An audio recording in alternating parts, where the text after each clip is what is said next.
One of the great luminaries in our history, Zen history, is Master Ma.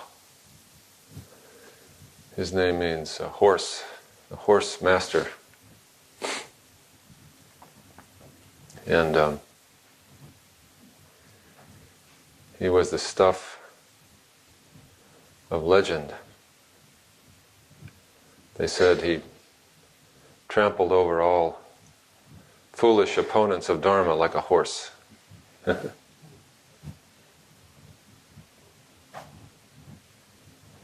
And he strode up and down like a tiger. And scowled like a great lion.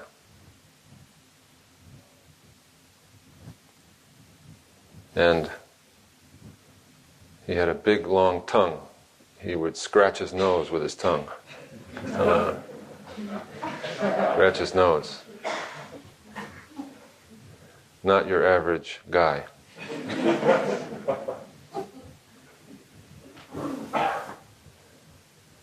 He used to always teach when someone asked, "What is Buddha?" he would say, "This very mind is Buddha." And the Zen teachers of old, when they got a good thing going, they would continue. So he always would say, "This very mind is Buddha."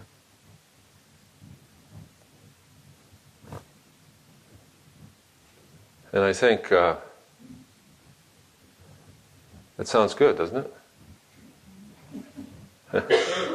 Don't you kind of like that? You know, this very mind is Buddha. Makes you feel good to hear that.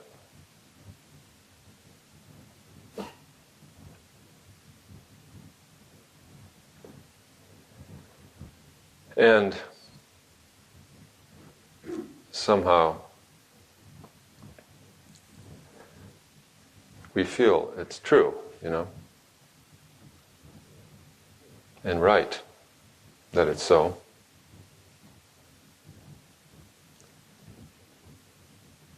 But what does that actually mean? And if this very mind is Buddha, how come we're so confused? How come we're miserable so often? And how come the world is such a mess? If this very mind is Buddha. So it bears going into a little bit, I think.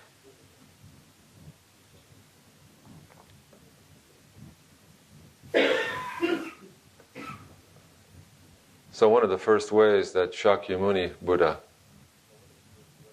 spoke to us about this very mind is Buddha was to bring up the Four Noble Truths. And I know that in this sophisticated assembly, everyone knows all about the Four Noble Truths. But it's good to repeat them, just like Master Ma, you know, we get a good thing going, we'll go over it again.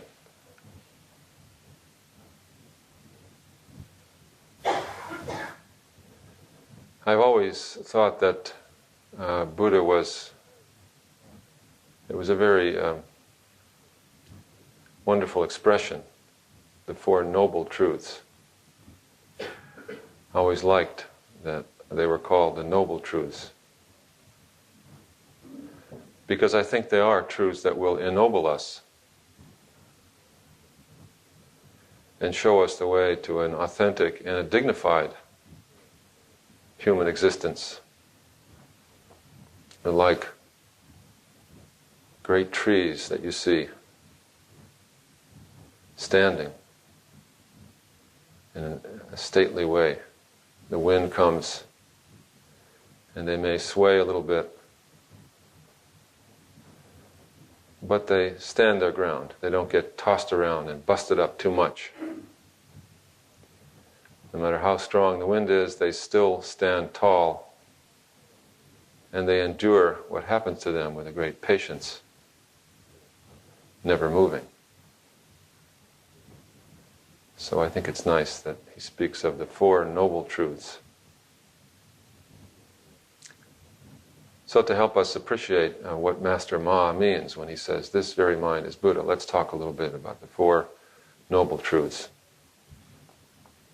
The first truth is the truth of discomfort or dissatisfaction.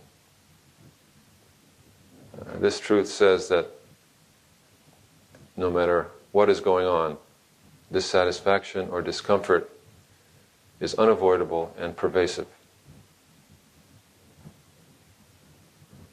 Sometimes we notice the dissatisfaction. When we don't get what we want, or when we are forced to receive something that we really don't want, or when our body is in pain, or when we are psychologically or emotionally overcome. At these times, the pervasive nature of dissatisfaction is really apparent, although we might avoid noticing it by blaming someone for our problems, or even by blaming ourselves. These are ways of avoiding noticing the pervasive nature of dissatisfaction, which is a rather drastic thing to notice.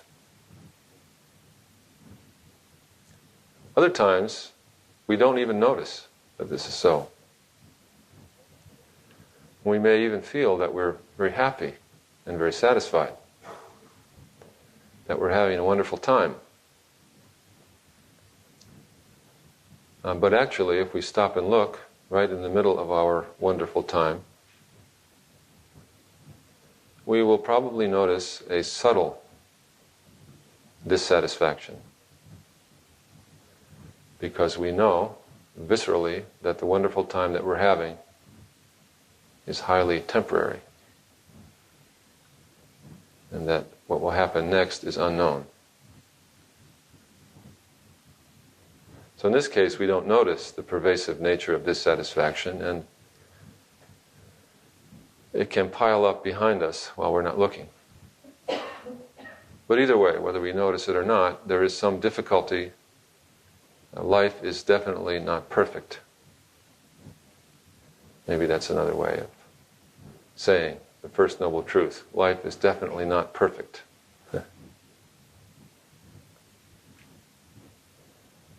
The second noble truth is about the cause of this non-perfection or dissatisfaction in life. And the cause is desire. Because we naturally want something more all the time, we are grossly or subtly dissatisfied with what is there now. Even when our desires seem to be fulfilled, this of course doesn't last very long, and no sooner is one desire fulfilled than another one crops up. So this desire that seems to arise moment after moment is the cause of the pervasive dissatisfaction in human life. The third truth says that this dissatisfaction can actually be put to rest. We can have peace. That despite the pervasive nature of dissatisfaction, despite the fact that when we look at it very closely, there seems to be no end to it and no way to end it, actually it can be ended. And there actually can be real peace and lasting peace in our lives. This is the third noble truth. And the fourth noble truth sets forth the path that we need to walk in order to find an end to dissatisfaction, to find a lasting peacefulness. So these are Buddha's four noble truths: dissatisfaction, origination of dissatisfaction, stopping dissatisfaction, and the path to stopping dissatisfaction. So in all this, it is obvious that desire is pivotal.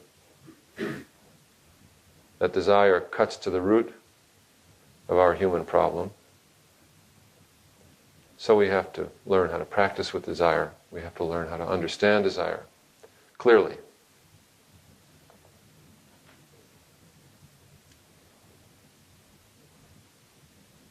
Now, if we get from all of this the idea that what we need to do is eliminate desire, I think we will really be in a big mess. Because if we try to eliminate desire, which really isn't possible, we're going to do violence to ourselves. We're going to make ourselves even more unhappy than before, only now we'll add tremendous guilt to our problem. If we didn't already have it before, we'll have it even more now. Maybe we'll even go crazy or run around and make other people crazy, too.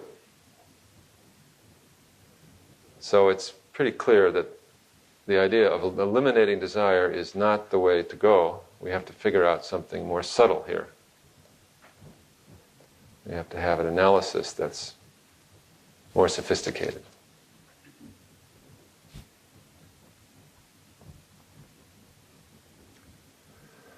Once a number of years ago, in one of those unforgettable moments that happen in a life once in a while, I had a big insight into the nature of my own desires. And I want to tell you about it, although I'm not sure whether it will make any sense to you or not, but let's try.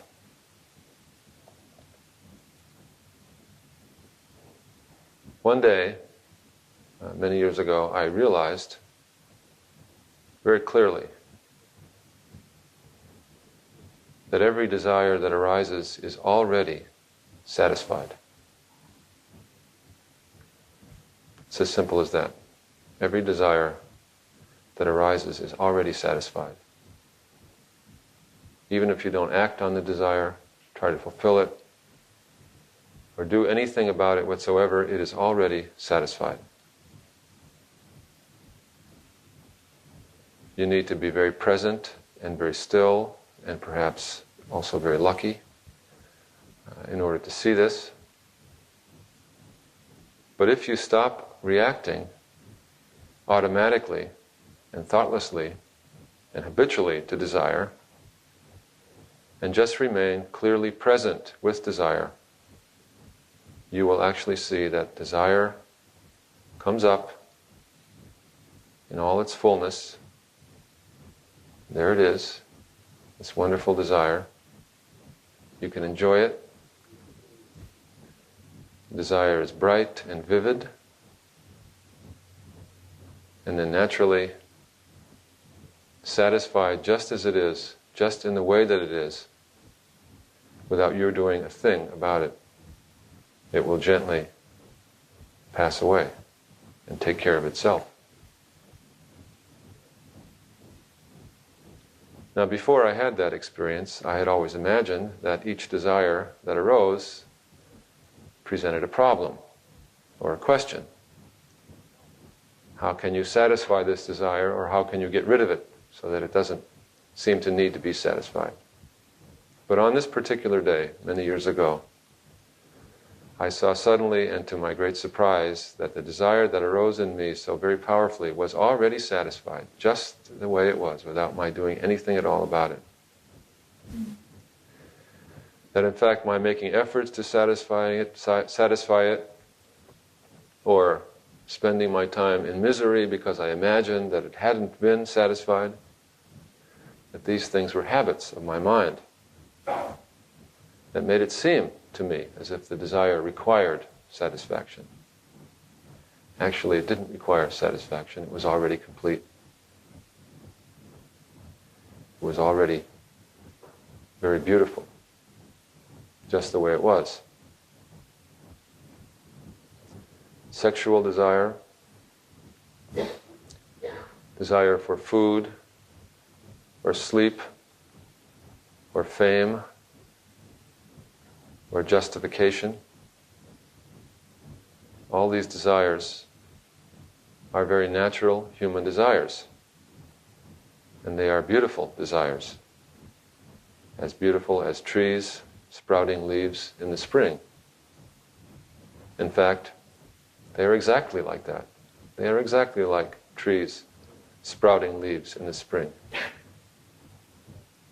A force of nature. Nothing needs to be done with them.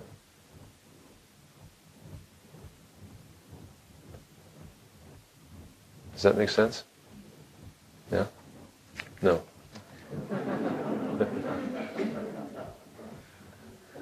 Well, please take my word for it temporarily. And see for yourself if it's true for you.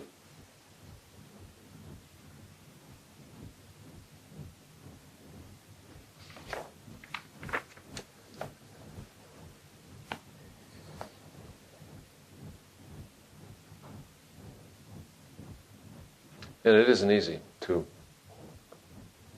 see desire that way. And as I say, it's lucky if you can. But in order to put ourselves in the way of seeing such a thing, we need a path. This is why the Buddha gave us the fourth noble truth. We need some way of practicing, of approaching our life in order to work with desire in the way that I'm describing. Because the mind is very quick, and the mind is very slippery. And as soon as desire arises, immediately we feel we need to do something. We need something more. And then immediately we feel dissatisfied. And then immediately we're smashing and crashing around in our lives, making trouble. So we have to have a pretty stable mind to just allow the desire to arise and pass away and not get tangled up in it. Then desire can be okay. Shakyamuni Buddha said that the best way to stabilize our mind and make it sure and quick enough to work with desire is to practice awareness. Awareness of the breath and awareness of the body especially.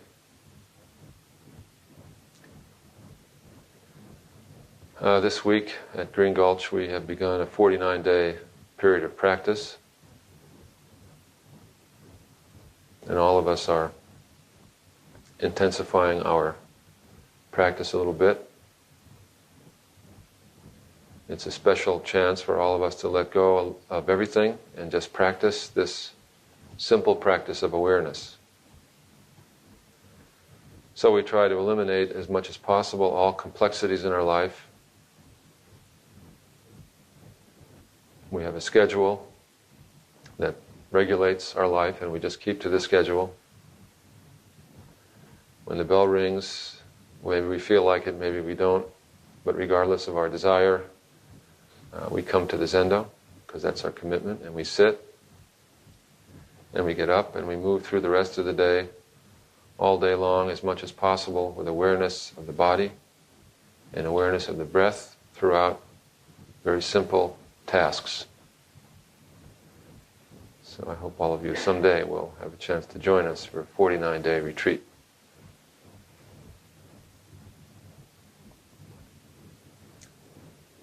We teach particular ways of walking, particular ways of standing and bowing. And we have, especially during the first week, a confusing barrage of ceremonies. And one can be baffled a little bit by all the ceremonies.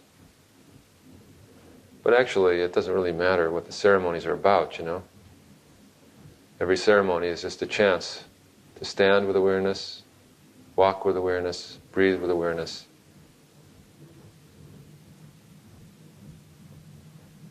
And little by little, the mind slows down and becomes more stable. And it becomes possible to study desire carefully.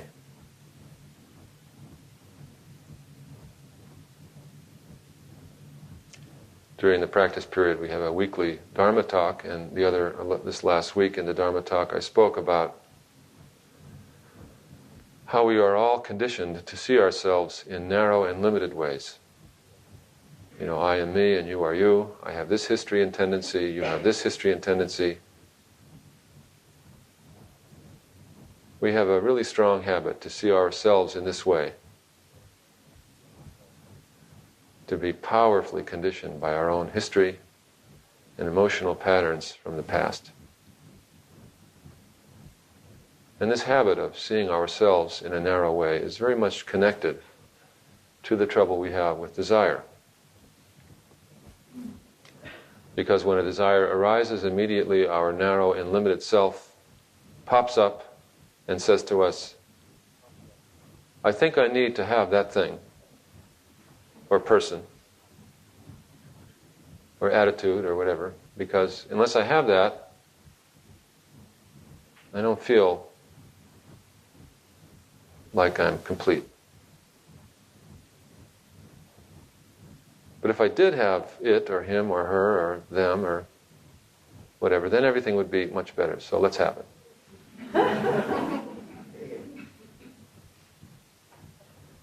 So he pops up, or she pops up, and tells us this, in rapid fire speech, of course. So fast it goes by in a blur. Or sometimes it happens the opposite, where she pops up and says, we really need to get away from this place, or this thing, or this person, because this thing, or person, or place, or attitude, or state of mind is very threatening to my limited self, and so let's get out of here. If only we could get out of here, or get rid of him, or get rid of her, or get rid of them, or get rid of it, then things would be much better, wouldn't they? She says to us quickly. And of course we believe instantly that this is so, and there we are again. Because the very nature of this limited self is that it is not complete. It is not okay. It is not all right. It is not fine just the way it is. It needs something else to make it all right. Like it needs to study Buddhism, maybe. If only we studied Buddhism long enough, everything would be much better. If only we were enlightened, everything would be much better. If only we learned how to bake bread, or do yoga, or go running 4 times a week, or get on our bikes more, or lose 10 pounds, or get a PhD, then it would be all right. Because it needs something, a little something to make it all right.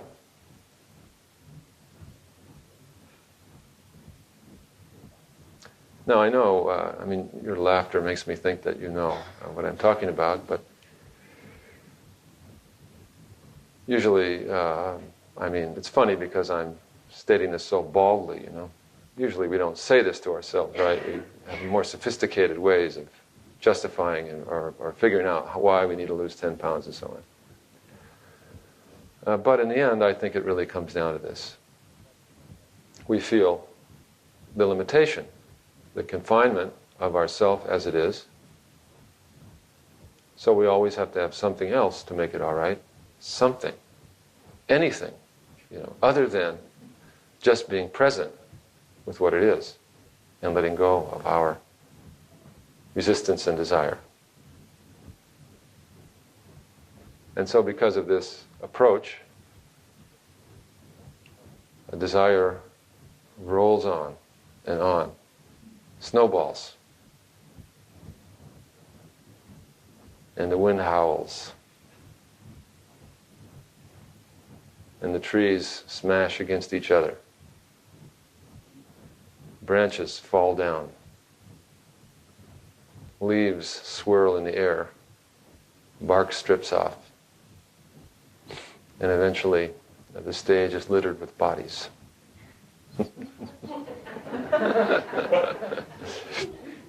So we know about this, right?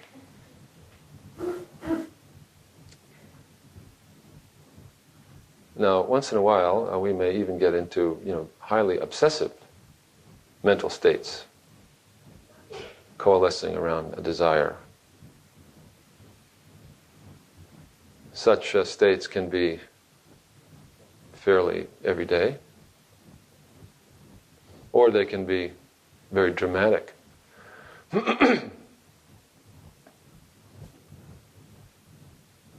Sometimes we call it a mental illness, which can be something that some people have some of the time, or it can be something that all of us have some of the time.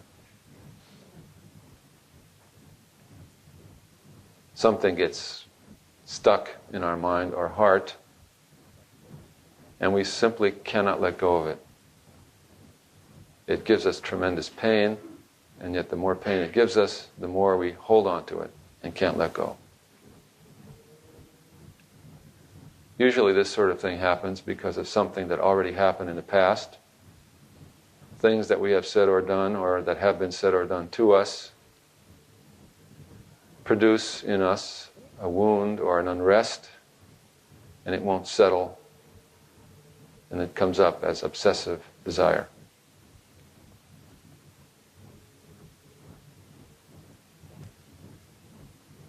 In this case, I think we have to begin by letting go as much as possible of any activity and just allowing what is restless in us to actually arise.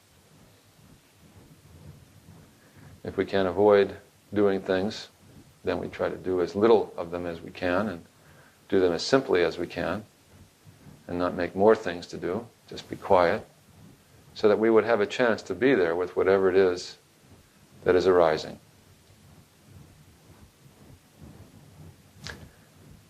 And then the next thing we have to do is difficult. We have to accept responsibility for it. Whatever it is that arises in our mind, in our heart, we have to accept responsibility for it. Even if it is actually someone else's fault. We have to make our heart big enough, finally, to accept responsibility for it, because that way we have the possibility of practicing with it, and we have the possibility of learning from it and going on more deeply in our lives. Accepting responsibility for what happens to us is very difficult and sometimes very heartbreaking.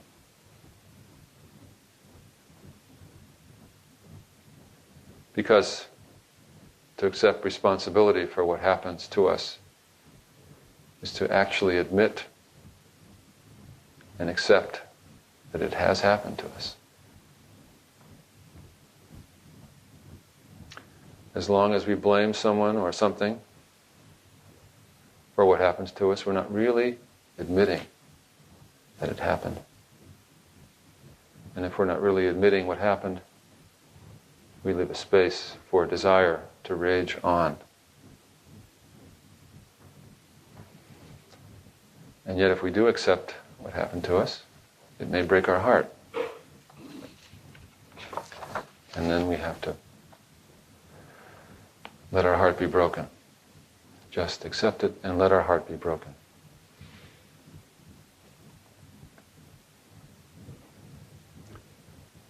Although I don't really know so much about it, I was impressed the other day or week, whenever it was, when I heard about the Million-Man March on Washington. It was very surprising how this came into my mind. I never heard anything about it, and then all of a sudden, it was supposed to be happening in a day or two,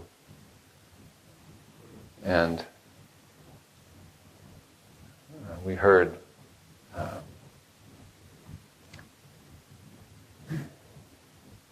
confused reports about what the purpose of it was or what the message of it was. And I haven't talked to anyone who was there, so I don't really know. But I did hear people speaking about it on the radio, and afterward I read some things that people said.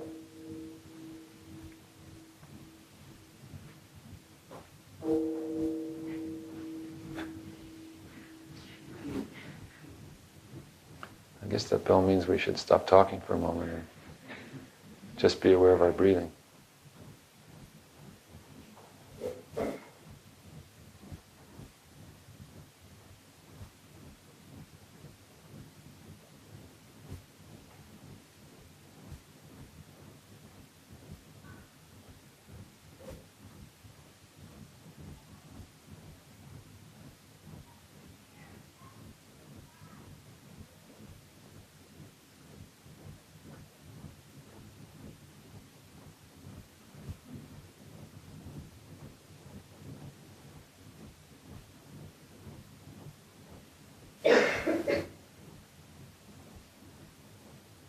Anyway, I have the impression that many of the people who were at that 1,000,000-man march found a great spiritual support and a great strength in accepting responsibility for what was happening to them, and were tremendously inspired and empowered in doing that.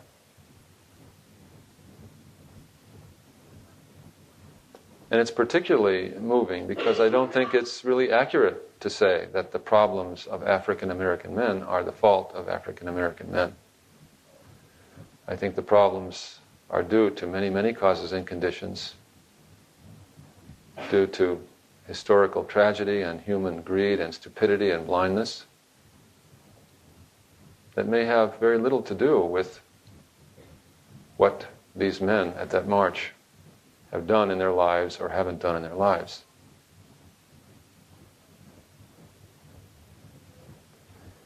And yet, even though what arises in our life may not be our fault, we need to take responsibility for it, even though it's heartbreaking. This is where we need to start. And I think this is true for each and every one of us. And I think perhaps that these 800 or 900,000 men who were in Washington the other day maybe are taking some kind of lead in showing us what we all need to do to work on our lives.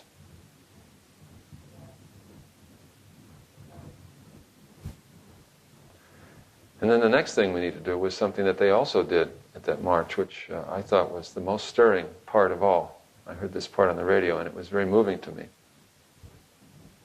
The men took a deep and a sincere vow, having accepted responsibility for what was happening to them, to change their behavior and to work hard to do something positive, to stop doing something that may be troublesome and to start doing something that is positive.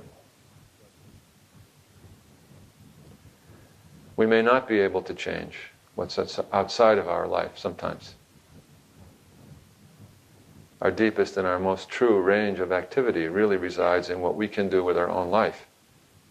So we make that vow to work with our life, and then there's something we can do. So that is the process of our practice, to stop, to be aware, to accept responsibility, and then to vow to work on our life. And this, in a way, is the whole of the Buddhist path. In Buddhist mythology, there's a wonderful metaphor for talking about these obsessive and difficult states of mind that seem, unfortunately, all too common in our lives. It's said that there's a realm in a distant world in which beings are always wandering around, starving and searching for food. These beings have big, fat, swollen bellies from hunger, and huge bellies that require lots of food to fill them up. And they are aching for food. But their anatomy also includes needle-like throats.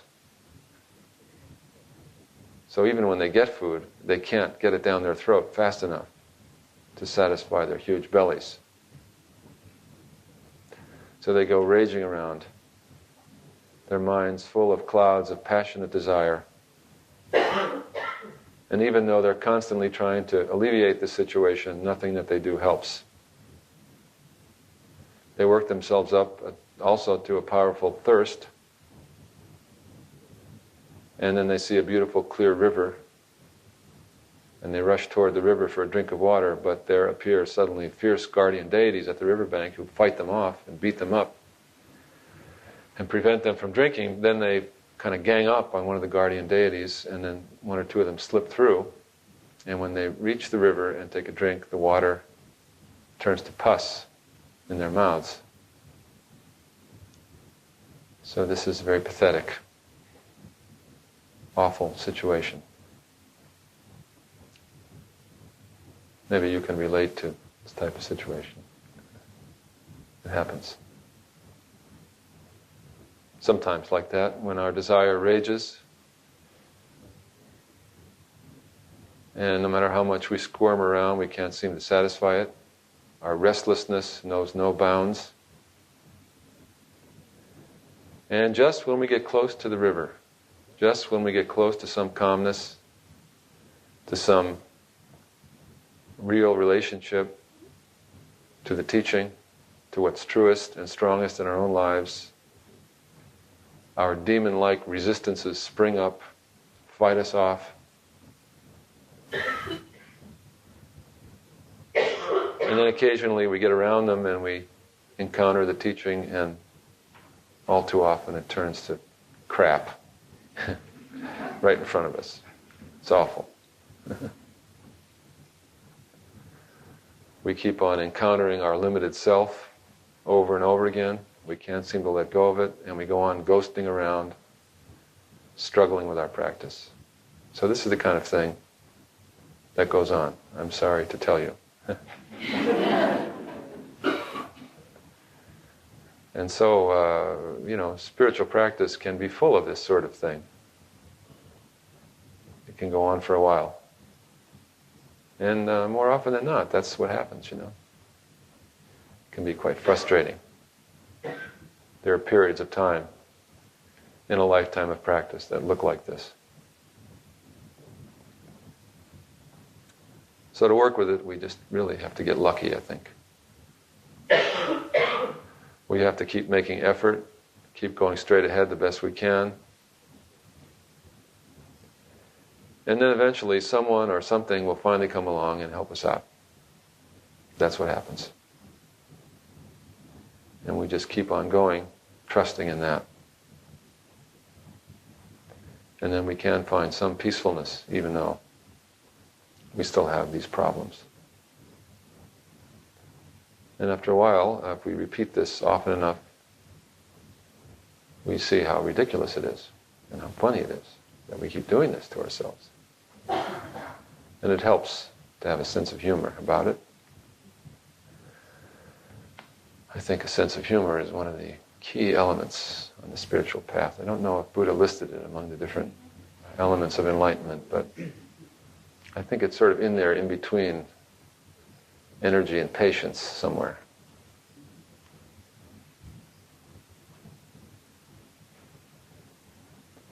Once upon a time, Moggallana, one of Shakyamuni Buddha's closest disciples, was troubled by dreams. Every night when he went to sleep, he'd dream of his mother. And he loved his mother. He was very attached to his mother. And she had recently died. In the dreams, his mother was wandering around in a terrible place. She was hungry, she was raving for food, and she was unable to satisfy her hunger. In the dream, she would wail and she would scream and she would look toward Moggallana and she would ask for help, but Moggallana couldn't do anything about it. And he would wake up in the middle of the night, anguished over this situation. He was one of the Buddha's closest disciples, so he brought this problem to the Buddha. And Shakyamuni Buddha said to him, well, you're seeing your mother. This is really your mother you're seeing in the realm of the hungry ghosts. So maybe we should have a special ceremony for her, to call her forth and feed her and offer her the peacefulness of the teachings. So they had a ceremony at that time. Now it just so happened that this dialogue between the Buddha and Moggallana happened around the time of the full moon, when it was the practice for the monks and nuns in those days to have their confession ceremony, which they had twice a month at the time of the full moon and the new moon.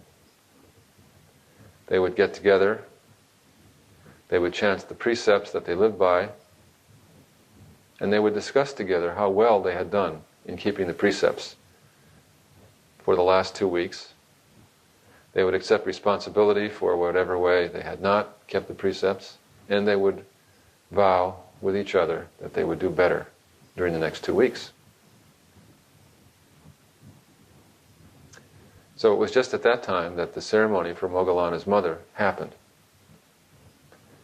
And so it must have been very clear to the monks that there was a big connection between the suffering of Moggallana's mother in the realm of the hungry ghosts and their own difficulties in their own lives. And they must have realized that to bring up Moggallana's mother and to appease her and to bring her peace was also to bring up their own desire, to appease their own desire and to bring peace to their own desire. So ever since that time,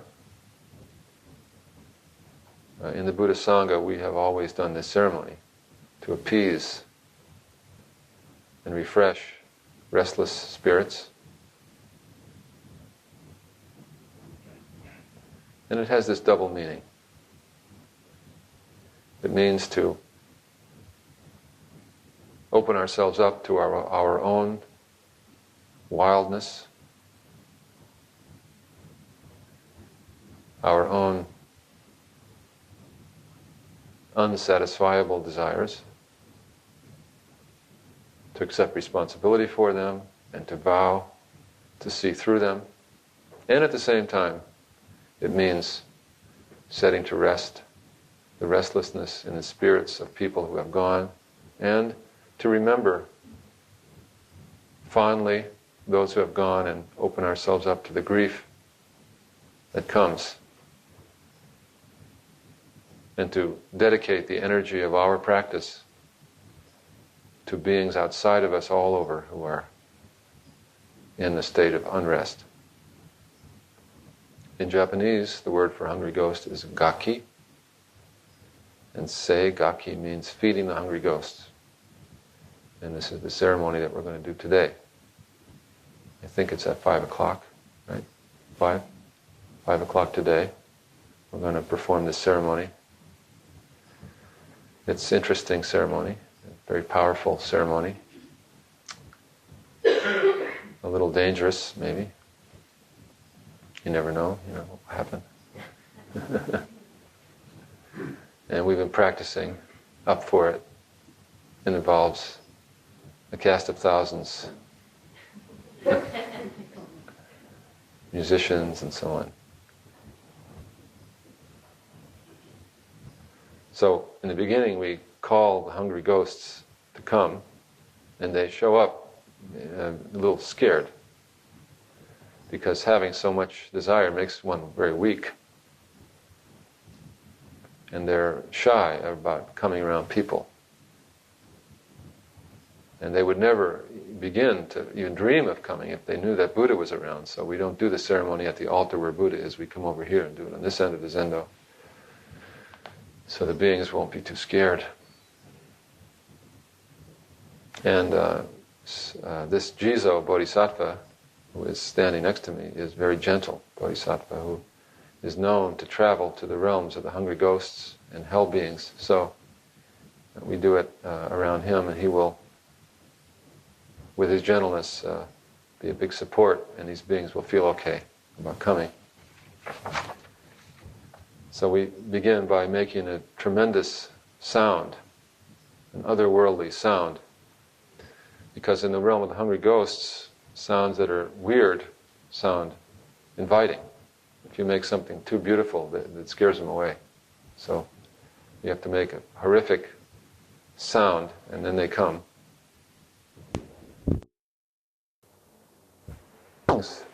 Everywhere. And then we also remember and dedicate to whatever unfinished energy there is in our own hearts and in the hearts of those of our close friends and relatives who have passed on, and we read hundreds of names. Maybe you have given us some names of your family to read, or will give us some names today. So that's what we will do today, and you're all welcome to join. It's really a wonderful ceremony, a real chance to remember your friends and ancestors who are gone, and to remember the restlessness that is in your heart as it is in all of our hearts.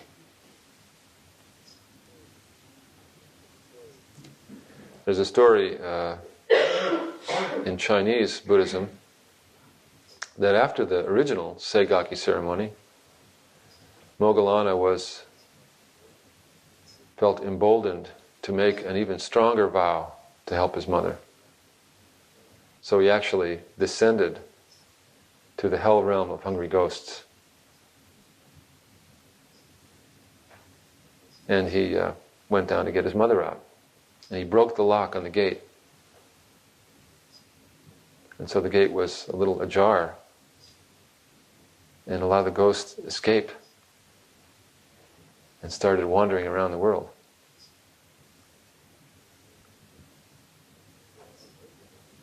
There are versions of this sort of story all over the world. And it seems that at various cultures everywhere at this time of year, in the fall, when we can feel the world turning toward the darkness of winter, this is when the ghosts are sneaking around.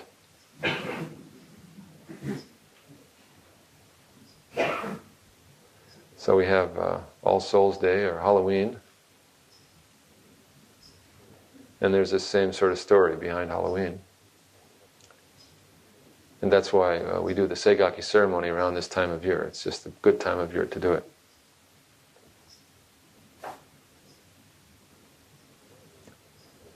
Now, one of the curious aspects of this time and these ceremonies is that they often involve festivities and joy. You know, isn't that funny? The idea is that you want to have a good party so that the ghosts will enjoy themselves. And then, you kind of gently, like you give them a lot of food, and then you gently show them to the door so that they'll feel fine about us and they'll go home. Because it's good to bring them up, but you don't want them hanging around like all the time. You would like to have them go back. So we have a party. It's good to have a party, some sort of party, to bring up these things and have a party, and then send everybody home and go on to the next day. So in China they do this. They have special performances of operas, or they have circuses, and all of this to entertain the ghosts and show them a good time so that they'll feel at ease and they won't feel too badly about going home again. So I think it's very profound how all of this sort of fits together. Desire, restlessness, obsession, and the ghost-like suffering caused by this desire, and taking care of others in a deep way, and grief, and remembering, and taking responsibility for and accepting our desires and our actions, and joy, and festivity, all of this coming up together. It's very interesting, I think. This seems, in a way, just how life is, isn't it? All of these contradictory and powerful impulses are coming up together.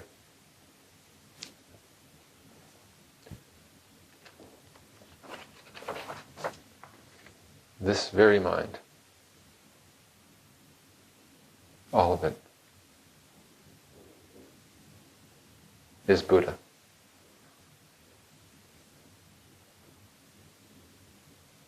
And to bring it all up with clarity and without denial or judgment or fixing, and to let it all go with some sense of ease and joy, and to be willing to step into the next moment of our lives, even though we don't know what that will bring, to step into that moment with confidence, holding nothing in our hands.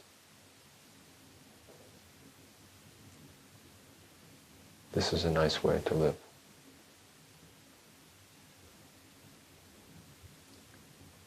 So, thank you very much for listening to my talk this morning. May our intention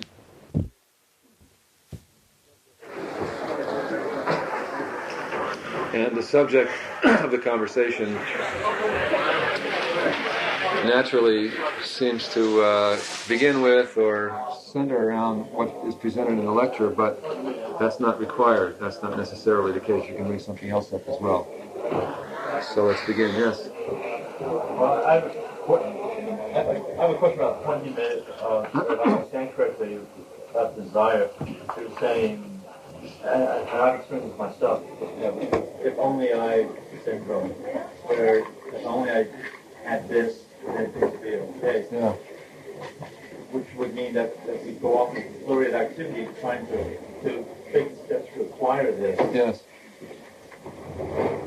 I'm trying to reconcile that because I think to some degree that can be a useful state of mind. I mean, I think sometimes that does better our lives if we follow those instincts and do it to get to a desired state.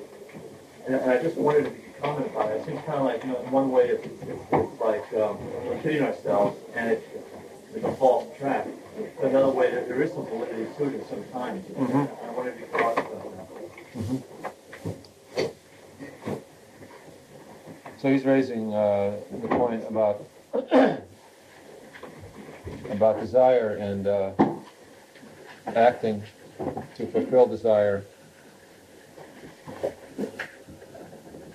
In my talk today, I was bringing up the other side, which is just to accept desire as desire without trying to fulfill it is a useful practice and something important to see. And he's saying, but sometimes it's good to satisfy our desires and to work on finding a way to do that. I'm talking about like long-term practice. Yeah, no, I know what you mean. I don't not just desire, but some, working things out in your life and so on. And you can certainly apply the same thing to the world at large.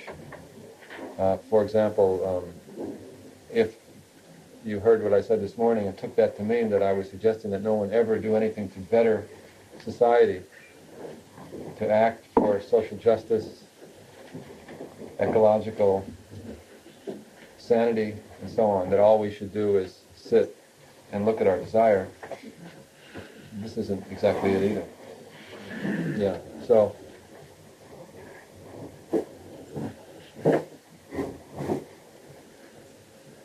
it seems to me that the insight that I was talking about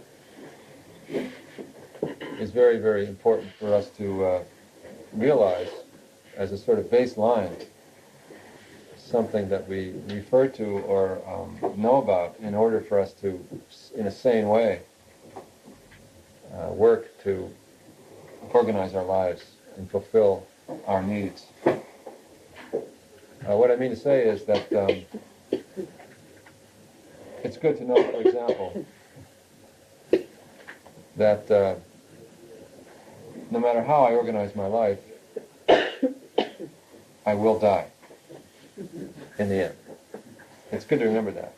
if I remember that, it sort of changes the way in which I run around doing the things that I need to do to change my life. So we need to be practical, of course. We need to act in such a way to make a life that we want to live and that others want to live. But the quality of the energy that we bring to that is important. And in order to make those arrangements and make those decisions and move along that path in a way that honors what we really need in our lives, I think it's important to come back to the 0 point of no desire, no fulfillment. So I was bringing up that side. Now the thing is that the fact that it's true that sometimes, of course, we need to do things, and make decisions and move toward desire and move toward the future in our lives, the fact that we need to practically take care of that is true, and it can also be a great excuse for not seeing this other side. Well, of course, I don't have time to take care of the depths of my spiritual life because I'm busy doing these things to move toward my future. So yes, you do need to do those things to move toward your future, but can't you balance that with the realization that we need to see how we are in the present moment and find our real mind, right now. So there are seasons in our lives. There's a time when we devote ourselves externally to doing those things that we need to do in our lives, and then there's a time when we let go of that completely and just abandon it totally and just take care of our lives.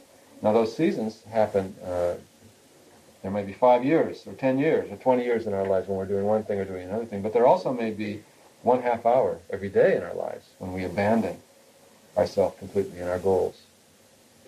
The thing about our goals and our desires is that once we get on track to satisfy them, we go on 24 hours a day with nothing else in our mind, even though we think we forget once in a while in the back of our mind. Don't you know what I'm talking about? There's something that's preoccupying.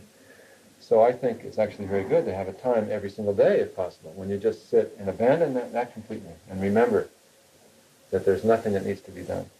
You can do that for 1/2 hour a day. And then when you get up from your cushion after having done that and then go into the world and do the things you need to do, it changes the energy and the way that you approach those things. There's less desperation about it. There's less feeling that you need to do this, It's like, I need to do this. It's different from, I need to do this. It's a different feeling. When you need to do it, then you burn down other people along the way of doing it, and yourself. When you just need to do something, and you know that, if it doesn't happen, it doesn't happen, then there's a different way that you relate to that thing that you need to do and to other people. And I find myself, when I get, maybe you're like this, maybe you're not, but when I get overcome by my, need to do this and need to do that, what I find is my mind is creating many more things, that I need to do. For example, I need to do X. Well, then it makes me think of Y and Z and all the different steps toward X. If I could just let go of it, then I look and I say, well, it isn't all that complicated, actually. I don't need all these other things. I just need to do this. It's very simple, or more simple than I thought. So I often find myself in very complicated situations, which if I just take a breath and let go of it, I see it's not so complicated. And I see that there's many things that I don't really have to do, actually. When I return back to nothing, when I return to the bare facts of my existence, which is I'm alive, I'm breathing, I am impermanent, and I will die.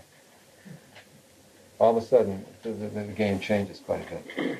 So that's what I was talking about, having an appreciation for that in our lives. And sometimes it takes, for some people, completely giving up your life and, joining a 7-week practice period at Green Gulch, or going to a monastery or whatever, or doing a 1-week retreat or whatever it is, because it's so difficult to give up the ongoing, churning of our plans and our programs.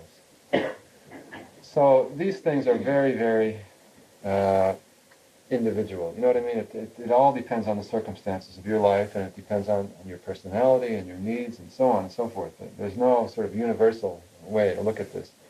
Just my main message, though, is to remember that no matter what our needs are and where we're at, if we have the chance to return to zero, return to desirelessness and letting go of desire and abandonment, if we have the chance to do that, we should do it. And that doing that makes a big difference in the rest of our life. So I think it's very important that we do that. Now, again, as I say, sometimes we can't do it. sometimes maybe inappropriate to do it. But if we can, then we should do it. If we can spend a lot of time on that in our lives, that's wonderful. If we can spend a half an hour, that's wonderful too. Yeah. And when we move ahead to do what we need to do, it's very important to consider our commitment, why it is we're doing that. What is it that we're doing and why are we doing it? And I personally feel as if my understanding of Buddha's way is that if we're doing something selfishly, I need to do this for me, and there's no sense in which we see that it involves others, our family, our community, and so on. If we're doing it only for me, I think that we need to think again. Because I think that usually things that we're doing selfishly don't really satisfy our desire. They only make us more narrow. So we need to evaluate what it is that we're planning ahead to do and see to it that what it is that we're planning ahead to do really meets our deepest and most thoughtful commitment in our lives. So a lot of people do things without really thinking about why they're doing it, or what, it's like expected of them, or the whole world is churning around and we're just sort of following our nose. Well, what are we really doing and why are we doing it and who does it benefit? And we need to think about these things, I think. And that's very important. And returning to zero helps us to bring up those kinds of evaluations in a way that's really heartfelt, I think. So, yes? I was thinking of a student of mine this morning. And she's mature. I'm a high school teacher. And she's a real street kid, but has a lot of ability, I think, and is very mature for her age. And I was thinking, well, it'd be really nice if she were to join a support group that we have several of at our high school where I teach.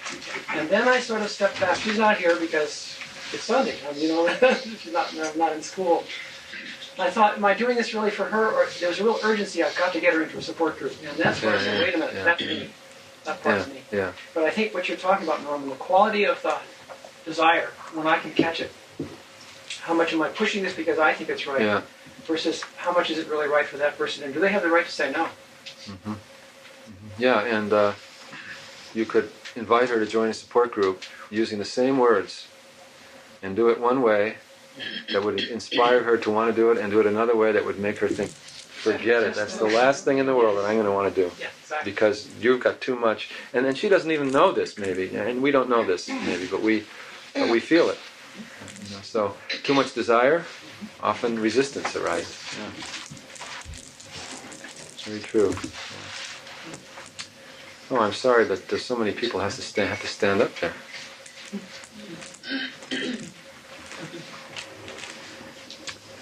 What else?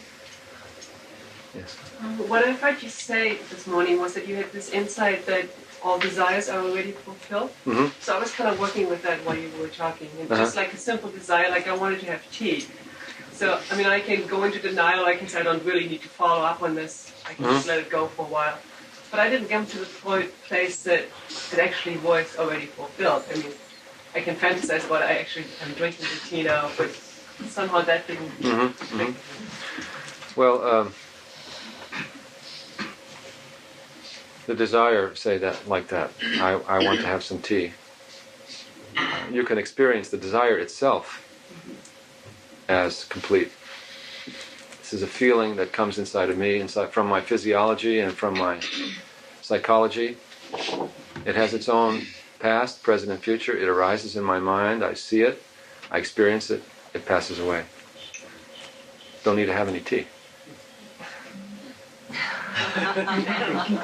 Now, if you can appreciate that, and this comes back in a way to what you brought up in the first question, if you can appreciate that,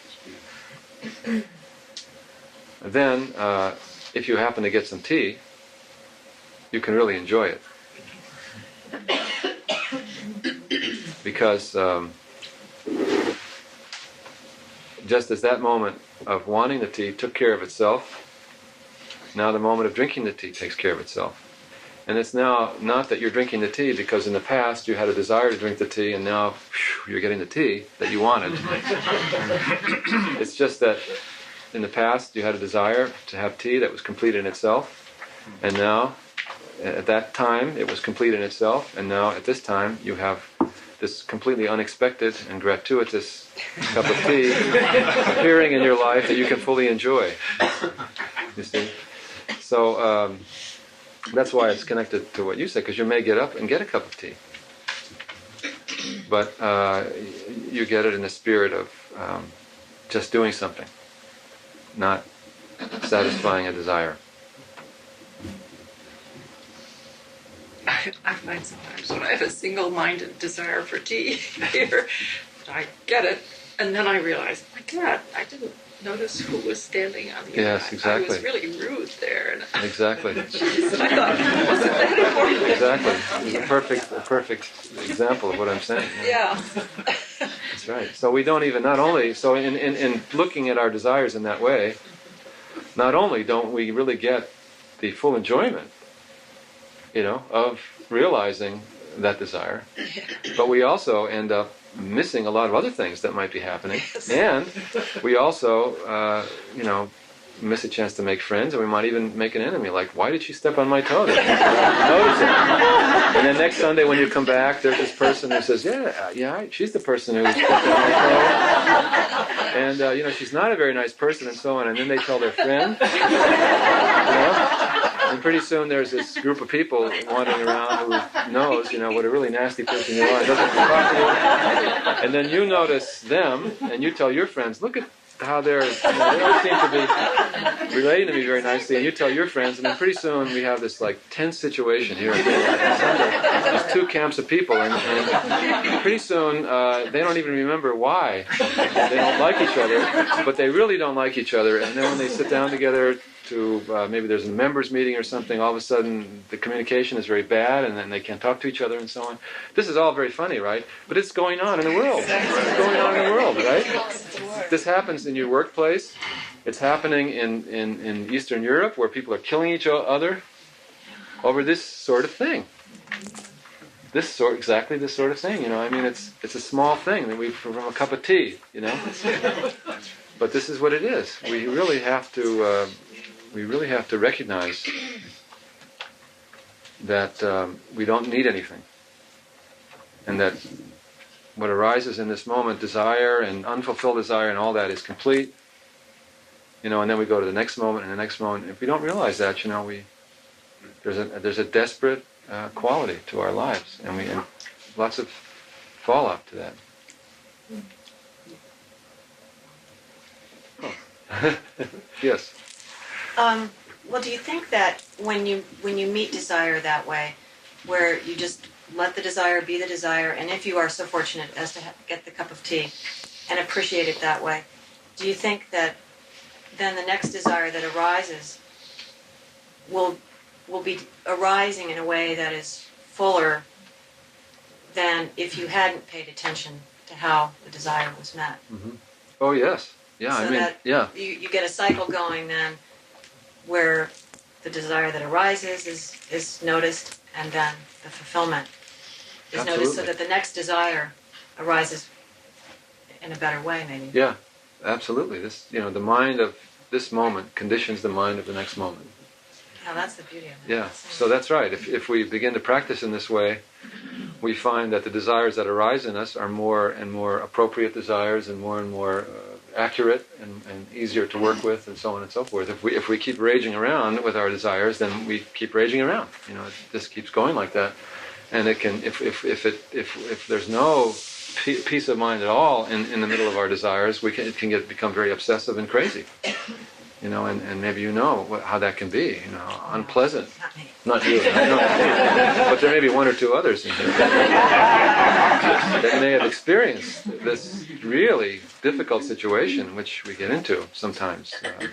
That's why there are these metaphors in Buddhism about hungry ghosts and hell realms and all that, because they all describe states of mind that any of us know. Some of the more extreme ones, I think, are talking about what we call mental illness. But I think that mental illness is just an extreme case of what any of us will experience from time to time, in times in our life when there's transition or something happens to us, that's very difficult.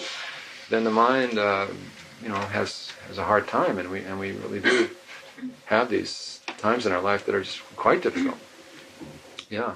And the more that we practice in this way, the more that when those circumstances beyond our control arise in our lives that would create these difficult states of mind, the more we're ready to deal with those states of mind, and we can work with difficulty, because there is no way, of course, to eliminate problems, right, in our lives. I mean, things happen to us all the time that we didn't plan on, that had nothing to do with what we have done, and then there we are, forced to deal with that. And we want to have a mind that has the stability and the flexibility and the intelligence to be able to deal reasonably with what arises in our life that is unexpected and that is difficult. This is, really important. Not that we're constantly planning on, these moments, but we need to be ready for whatever occurs in the next moment. And to practice this way will make us more ready for that. Yes. So when one of those hungry ghosts begins to rise and is disturbing our sleep, or we can't sit and meditate because the anxiety, the fear, the broken heart is taking over, any recommendation? Well, yeah, I think in my talk I mentioned that this happens, right? So sometimes, we try to sit and practice, but sometimes the mind is raging so much that your mind just goes cuckoo, trying to sit there. It's just more, you're so aware of what's happening that you can hardly bear it. So a couple of things, and I find that at those times, actually, walking meditation is more supportive than sitting meditation. Sitting meditation could actually make it worse. You could actually get too far into it, obsess on it even more. So those times it's actually good to practice a gentle walking meditation, even outdoors, where you have the support of the sky and the earth and the trees, especially trees and natural settings are very supportive. So just to do a gentle walking meditation without trying to concentrate too hard, but just walking up and down and breathing for periods of time, that's a good meditation to do. And like I said, if possible, in those times, not to do much, not to have to make decisions, not to have to add extra things to your life. In fact, to try to eliminate anything in your life that you can, so that you can be quieter. That's helpful too. Another thing is to clean your room. I always tell people, why don't you go and get a vacuum cleaner and a damp rag, and really clean your room well, and do it mindfully with the full awareness of what you're doing, and take care of your body. Take a bath and wash yourself, very carefully and well with loving kindness, and just do these very simple things to straighten out and take care of your life, because these things are going to support you and are going to bring the mind to some peacefulness. And then when the mind is a little more peaceful, you can sit a little bit more, and then you can, little by little, add activities back to your life. So these are, very simple things. Of course, there are times also, as we all know, when in addition to all of this, we may need to go to therapy or something, like that, to look at the root in our past of the problems that arise in the present. So that's helpful too. But nothing that I'm saying, I think, will prevent that from happening. You know what I'm saying? It's not that you do this instead of going to therapy. This, if you practice in this way, this will make your going to therapy or whatever else you do more useful. Because you'll be more open to it and more ready for it and calmer, and you'll be able to benefit from whatever insights you get from whatever it is that you do. Other therapy or other forms of healing, will be benefited by practicing in this way. So I think we all have to, recognize that these things do happen to any of us, and every moment we should remember that it could happen to any of us. Absolutely. And then when we have periods of time in our life, if any of you have had these periods of time in your lives that you can look back on, it's very important to remember them and to respect them as times when you were going through a dark passage that you had to come out the other end of, and that everything that you're doing in your life honors that and respects that and knows that such a thing could happen again, and to go forward into the next moment without fear, even though you know that that's true. So I think a lot of times we often look at those times in our life as an unfortunate episode that shouldn't have happened. But to look at it that way, will only block us from our own wisdom, Yeah. Yes? At the end of the process you were describing this morning, you have a desire, and so you take responsibility for it. That seems obsessively. And you acknowledge it being there, and the vow comes in renunciation of the desire that it's okay not to have it. I mean, you, at the end of the process, you've accepted it the way it is. And the vow that comes into play, how could you expand upon that a little bit?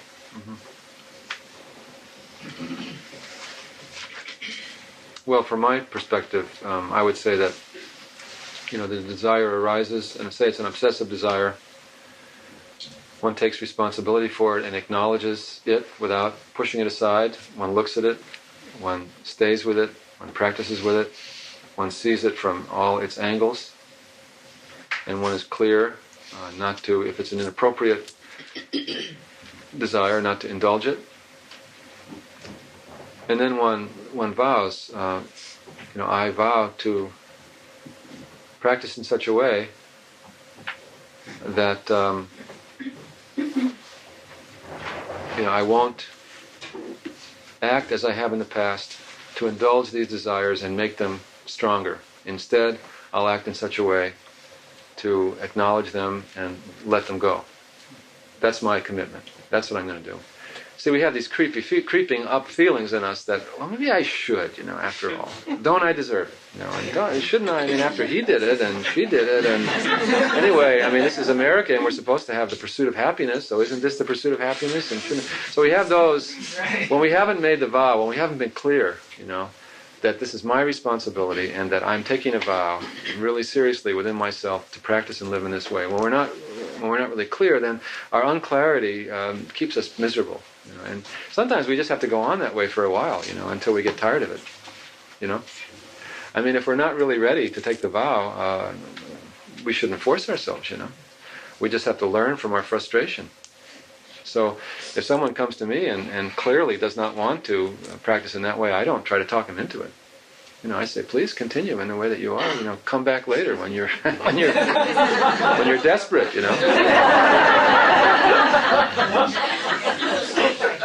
Then you'll be ready, to actually take that vow. And if you never get desperate in your life and you can go on in this way and it works for you, great. I'm not one to say that this is a bad thing. If you are happy with it, my wish in practicing with people is that people will be happy, and they will be kind to themselves and kind to others. And if some strategy works for you to be that way, then that's great. But if it doesn't work for you, if you find out, if you study this and you find that the way that you're habitually behaving is actually unworkable and is creating more confusion, and you're really ready to begin to approach making a vow, such a vow for yourself, then good. Let's talk about that. Yeah. Yes?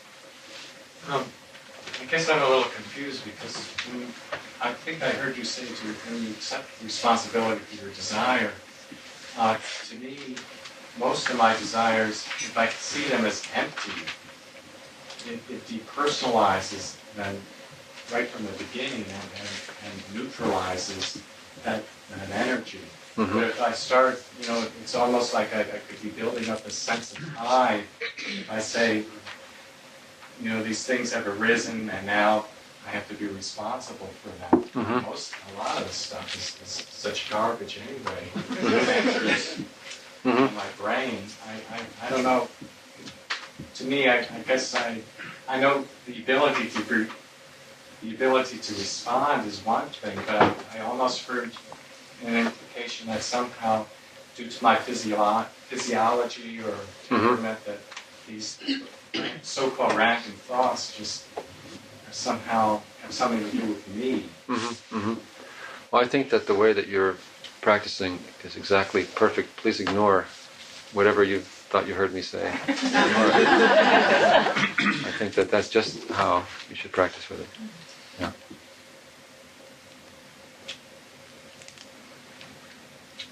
I wanted to talk briefly about something that has been happening to me, and it's a real deep, deep desire, which I've struggled with for a long time. It's the motherhood thing. I've been married for 10 years, 11 years, and I couldn't have children. So my neighbor had a baby girl, and she's 4 now, and I'm really, really close to her. And I'm like her second mom. But I found out last night they're separating. And she's leaving. And, it's really, really bothering me. I'm trying to get over this so that I can help her mother, go through this real bad process. She couldn't stop crying all day yesterday. She was so upset. So I took the kid all day and went hiking, had her for dinner and stuff. But, just trying to come to grips with it myself so I can be stronger for them to help them get through it. Instead of being so self-centered about, well, this was going to be my kid that I'd help raise and watch her grow up and help her with her homework and so forth. That kind of desire, it's so deep. It's especially for women, it's a natural thing. It's hard. Yes, this is what I meant when I said sometimes to accept responsibility for our desires is heartbreaking, and that we just have to allow that and go on from there. So there are heartbreaks that don't exactly go away. And to acknowledge them and to accept responsibility for them, and then eventually we see that through the course of our lives, we see that this heartbreak, was our gift. Even though it's really a heartbreak, it's not. You don't dismiss it, but it is our gift. We come to see that, I think, when we really acknowledge it and honor it. So, yes, thank you for sharing that personal story.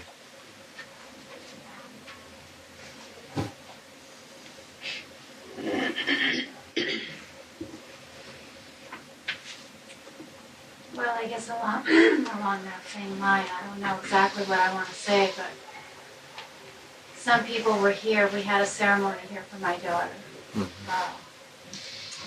Saturday. And that is a deep desire my desire to have a daughter who is most likely dead. She's been missing for a year. And this has been a lot to practice with. And, there's been times when it's been, felt like too much, that I couldn't even sit up. Sitting up made my heart too open. And I found I was, doing a lot of this. But to just even have the practice to do is such a gift. Because it's, it's like the thing maybe my biggest fear would be to lose a child. It's like the worst thing I can think of. And, but it happens. It absolutely happens. And it seems necessary to have something to do while it's happening, because, I could do a lot of unhealthy things around it, really. And for myself and other people. It feels like I can't stand it. It feels like my heart is just not going to recover. But it is recovering, and, I'm doing okay. And to have the opportunity to come to a place like this during all these, it's been a lot of years of difficult things. And then to have this place here for me when we needed to do a ceremony was so beautiful, because, we don't even really know that she's dead, but I had to do something. I had to take some action on this to mark the event so that I could, I don't know what, go on. Yes, well, thank you for that. I don't even know what I'm trying to say, except for this practice has helped me. Just to have the practice to be with things as they are. I know what you mean, and I know that lots of people that I'm sure that I don't know or you don't know come here with bringing that kind of grief or suffering, and find just in being here, often some support. They can't even practice in any way, maybe. It's too much. But they can just be here and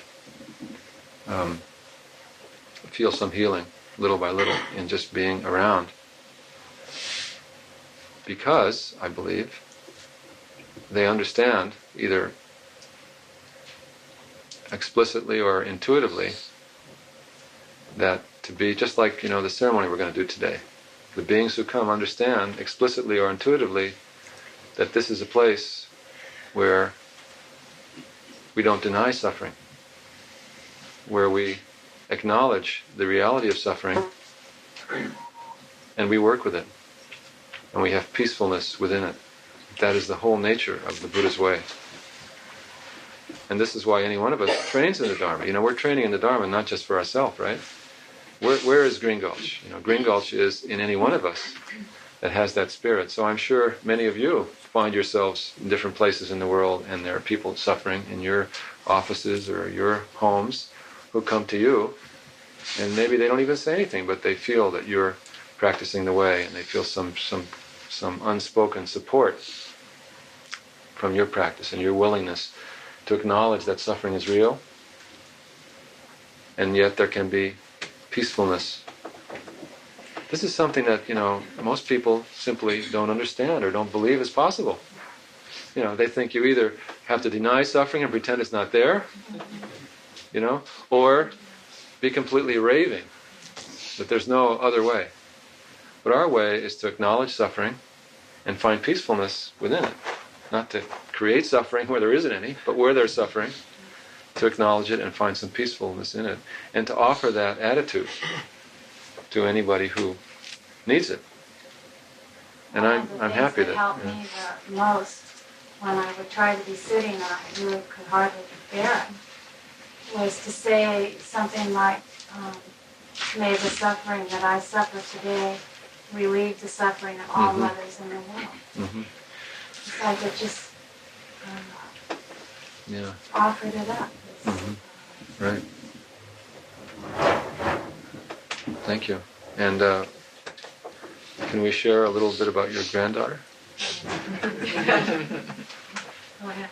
Yeah. So her granddaughter, the daughter of her daughter who disappeared, lives at Green Gulch. A little girl. And she's a very happy little girl.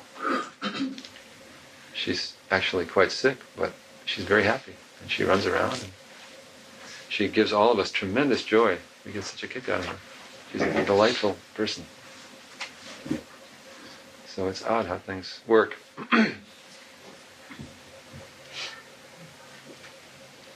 She was running around and crawling around during the ceremony. She kept saying, listen, listen.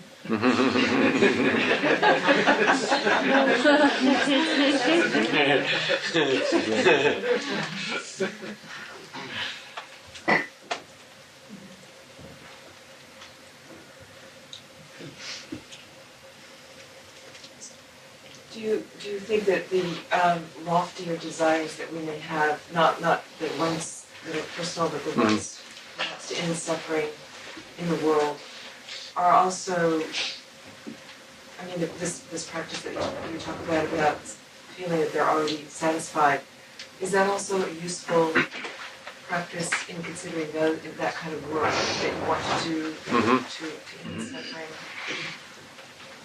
Yeah, that brings up an interesting, an important angle on all this.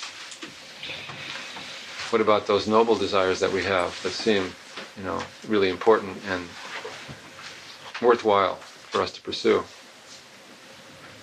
Such desires are worthwhile to pursue, but we need to look at them and see how sometimes we when we say, I vow to end suffering all over the world,